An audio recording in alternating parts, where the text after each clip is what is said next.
World of Matches is back, breaking down Derek Carr going to New Orleans to play with the Saints. In my mind, Derek Carr has robbed the Saints, but this is a smart move for Derek Carr. Okay, this is definitely a smart move for Derek Carr. He is looking at his age 31, years of age in this league. He's been in the league. He's a journeyman. He's not going to win a Super Bowl. We all know this, but he goes to a team that gives him things that he has not had in his career. The Raiders have never had a good defense under Derek Carr. The Saints are known for having a good defense. They're known for that. Dennis Allen's a great DC. Yeah. I mean, he's great a DC now, but okay? He was an amazing DC for all those years. He's amazing DC. So that in and of itself, now Derek Carr knows he doesn't have to win shootouts. That's number one. Number two, look at the division he went to. Derek Carr is literally Kyle the best. Trask is he's the starting. He's the best quarterback in that division now.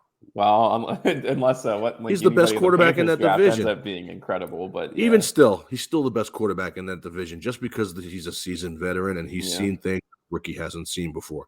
So he doesn't have to compete with Allen, Mahomes, but he doesn't have to deal with any of these guys anymore. Herbert. Yeah, he's no longer the fourth best quarterback in his division. And to top it off, he got paid. He got paid. It's almost like it was him and his agent calculated this very, very well. Okay. They were like, look, we're not taking a trade. They're going to release you. You're not going to help them because they screwed you, and someone's going to take you. It just shows you how quarterback starved so many teams are in the National Football League. And do I think that Derek Carr is a huge upgrade from a Jameis Winston, or an Andy Dalton? When you look at the numbers, he'll probably put up the same numbers those guys put up. But in Who Dat Nation, they think that they're getting some kind of juggernaut, which is comical to me. It really, really is. And I see them having an okay year, but I don't see it being any better than the year that they had now. I really, really don't. We know the Saints aren't going anywhere. Alvin Kamara could potentially not be on the field next year because of this suspension and his legal troubles. What's so funny about that is every tweet, and I think you have to legally say this, allegedly, but I can go on Twitter right now and watch this guy get jumped. You can watch it. It's not allegedly. You can see it. If you want to go on Twitter, you can watch the video of this guy getting jumped. It's so hilarious. I just think it's the allegedly, and even like Henry Ruggs and stuff, allegedly. It's like there's pictures of it. It's right there. It's right there. Yeah. The big winner in this, though, is Chris Olave. That's the big winner in this. For sure. Because Chris Olave is a stud. We all know this. Chris Olave is a great, great player, and him and Derek Carr will have a nice connection. But outside of that, I mean, Michael Thomas was tweeting how happy he was about it. Michael Thomas, you may not even be on the team, bro. You know what I mean? His couch. Tyrann Mathieu is old. Honey Badger is not the same player. Cam Jordan is old. These guys are not the same players. I mean, literally, you have to look at this as a whole body of what this team is doing.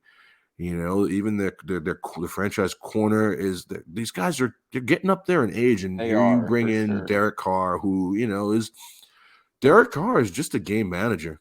I'm sorry. It's the only reason Derek Carr has all these these huge fourth quarter comebacks is because there was no defense to speak of in Oakland and Vegas. Always playing from behind. Look at what he does in cold weather. Right move. Go to the Dome for 8 games a season. He really calculated this well. I like Derek Carr as a person, but I think he's a scrub. Personally, I don't think that he's going to do much of anything in New Orleans. I do think that he made the right moves for his family and for the keeping his career going. His career just got longer because he went to the Saints. And they play good defense. So, you factor all these things in, and this is the right move for Derek Carr. A lot of people were like the Jets. A lot of people were like Tampa. Dude, the New York media would have eaten Derek Carr alive. Oh, yeah, he wouldn't have lasted. I think you knew that, too. Alive. He wanted a free dinner, man. That's why he went to New York. Alive, dude. And so I like the move for him. I don't like the move for the Saints. I don't think the Saints are going to be doing much of anything for quite some time. What are your thoughts? Yeah, I think if I looked at his contract, the way it was structured correctly, I think it's like a 2-year deal in reality, and they can cut ties. They can get out of it, yeah. Sort of like how the Raiders did with their deal. Honestly, it's the same contract. I think that he's a bit of a fool. He's making 42 over, I think there was like 3 years left in his deal. I think he's a fool for not accepting the trade because it came out that when he went to go visit the Saints initially, there was a trade in place, and Derek Carr ultimately was the one to say no because he had a no trade clause. I think he's going to regret missing out on like upwards of $15 million. He's not going to be bad. And that's always the thing with Derek Carr that is such a just like endless carousel of nagging is he's this, he's that. The reality is he's just okay. He's just okay, dude. The run-of-the-mill quarterback, QB number 15, QB number 16. He's no frills. He's no frills, Alex Smith. He's not going to make a spin move in the backfield and throw off his back foot, but he'll throw a good deep ball every once in a while. He'll win you a game-winning drive, and then the next time he'll throw 3 interceptions and lose you the game. That's the reality of what Derek Carr is, and I think the Saints really view him as like the savior of the team, and the Raiders have wanted him to be the savior of the team for 9 years, and he never was. Mm-hmm. Now, can he transform into that in a dome? Maybe. I mean, he's playing against much lesser competition. Will they probably be the winners of that division? I mean, I could see it because of how bad the competition is around him. There's literally no one else there, so I think by default. Yeah, but when you get to the playoffs, especially if you get into the first month and it's like a cold weather game in the playoffs, they're going to get smoked out of their mind. None of those teams in that division are going to the playoffs, bro.